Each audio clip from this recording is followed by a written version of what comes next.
काय नेमकं चाललंय? छगन भुजबळ साहेब कॅबिनेटमधनं कुठेही निघून गेले नाहीत. छगन भुजबळ साहेबांची माझी चर्चा झालेली आहे.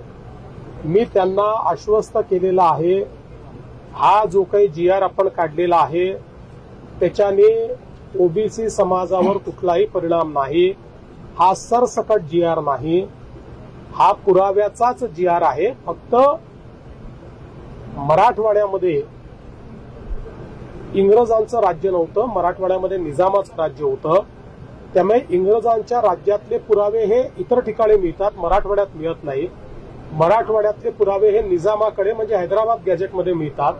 त्यामुळे तिथले पुरावे जे आहेत ते आपण ग्राह्य धरलेले आहेत. त्यामुळे जे खरे कुणबी आहेत त्या पुराव्यांमध्ये त्यांनाच हे मिळणार आहे.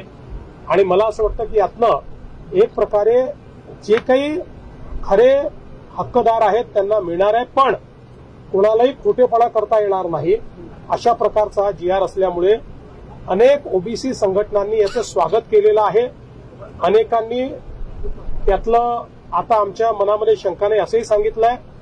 मला असं वाटतं की भुजबळ साहेबांची मनातली शंका आम्ही दूर करू, इतरांची मनातली शंका दूर करू. एक गोष्ट ओबीसी नेत्यांना देखील माहिती आहे की जोपर्यंत हे राज्य आहे तोपर्यंत ओबीसीवर अन्याय होऊ शकत नाही. जोपर्यंत हे राज्य आहे तोपर्यंत एका समाजाचं काढून दुसऱ्याला देण्याचा विचार होऊ शकत नाही. आम्ही मराठ्यांचं मराठ्यांना देणार, ओबीसींचं ओबीसींना देणार आणि ज्यांना खरा अधिकार आहे त्यांना ते देणार. कोणाचं काढून कोणाला देणार नाही. दोन समाजाला एकमेकासमोर कधीच आणणार नाही. मराठा समाजाने सुद्धा तुमचे आभार मानलेले पाहिले. कोणतीही कटुता ही मुख्यमंत्र्यांबद्दल नाही, कारण की आधी सुद्धा 10% जे आरक्षण मिळालं ते मुख्यमंत्री देवेंद्र फडणवीस असतानाच मिळालं होतं आणि आत्ताचा GR जो निघाला तोही तुमच्यामुळेच निघालेला आहे. काय म्हणत मी त्यांचे आभार मानेन आणि मी त्यांना सांगू इच्छितो की अनेक वेळा समजुती गैरसमजुती होतात. अनेक वेळा काही लोक जाणीवपूर्वक गैरसमजुती तयार करतात.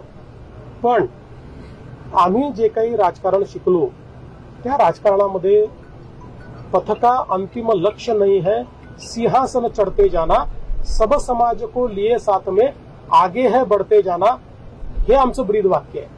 त्याच्यामुळे सगळ्यांना सोबत घेऊन आम्हाला पुढे जायचं आहे. मराठा समाज एक महत्वाचा समाज आहे. या महाराष्ट्राच्या जडणघडणीमध्ये एक मोठं कॉन्ट्रीब्युशन दिलेला हा समाज आहे. त्यामुळे या समाजाचं कल्याण झालंच पाहिजे.